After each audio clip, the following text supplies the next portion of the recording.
Hey guys, and welcome to our video tutorial on how to use smart supplies effectively. My name is GoldRock.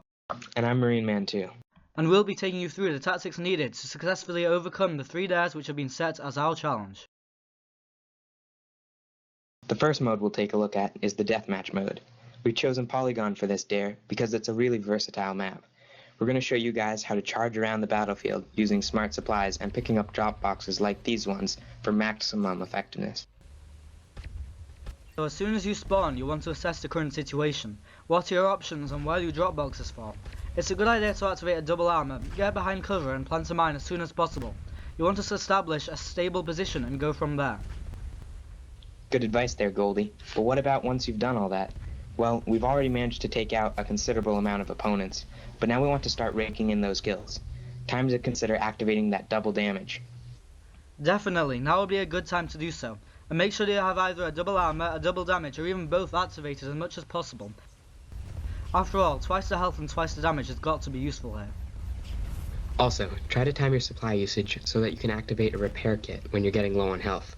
Ideally, this means you want to have last activated supplies some time ago, and you should be able to survive 15 more seconds after you use a repair kit without your supplies running out.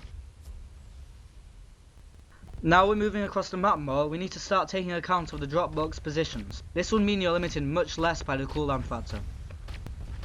And now we can start to show off. Once you've got a basic understanding of how smart supplies work, you'll see that with a little bit of thought and planning, you can combine garage supplies and drop boxes to dominate any DM. And now we move on to the team deathmatch mode. For this dare, we've chosen the map Serpihof. This time it's nice and spread out to allow for a more tactical style of gameplay. We've decided to take up a more aggressive style of play, considering we're going to need to get kills pretty soon here. So, we'll charge down towards the central area and get the drop boxes that fall there as soon as possible. We might as well activate a double armor now, as soon as we spot our enemies. And with supplies activated, we can enter the enemy base from the side. Of course, we could charge in through the center, but remember that we just activated a supply, so we've got to wait until we can use a repair kit.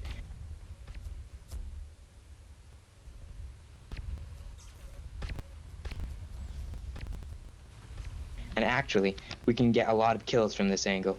Smart cooldowns can actually make you more tactically aware in this way.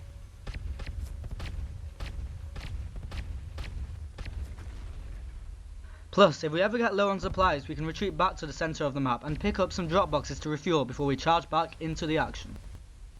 It means we can pretty comfortably move around here, and actually we'll take the opportunity to advance further into the enemy base.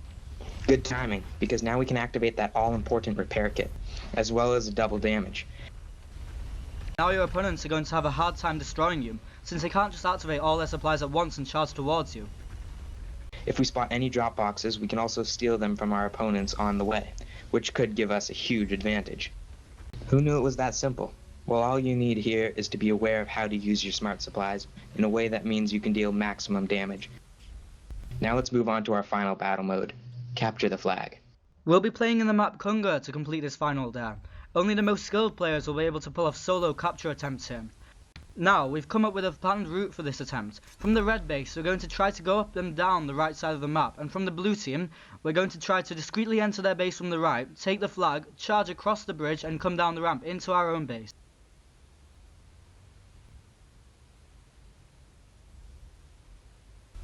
One thing's for sure, we're going to need smart supplies to pull this off.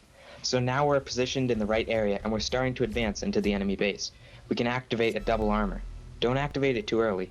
Leave it as late as possible and try not to attract attention. Wise words, Marine. Activating a speed boost as soon as you take the flag and a repair kit on the way back is crucial too, as you'll often get hit multiple times by enemy fire. We've got to get back to the safety of our base now. Most of the work is completed, but it's not over just yet. Now we need to move in for the final run. That speed boost really comes in handy here, and as we charge for the flag, activating a double damage may be useful, just in case you need to fend off any opponents on the way. But now we're almost there, and that's a capture. So there you have it. That's how to complete this dare in dramatic style. This dare was all about strategy. If you want to be successful in the capture the flag match through using smart supplies, make sure you have a pre-planned route already sorted in your head and know which supplies to activate when. Thanks for watching this video tutorial on smart supplies, and we hope it taught you a thing or two about how to use them. See you guys in the battle.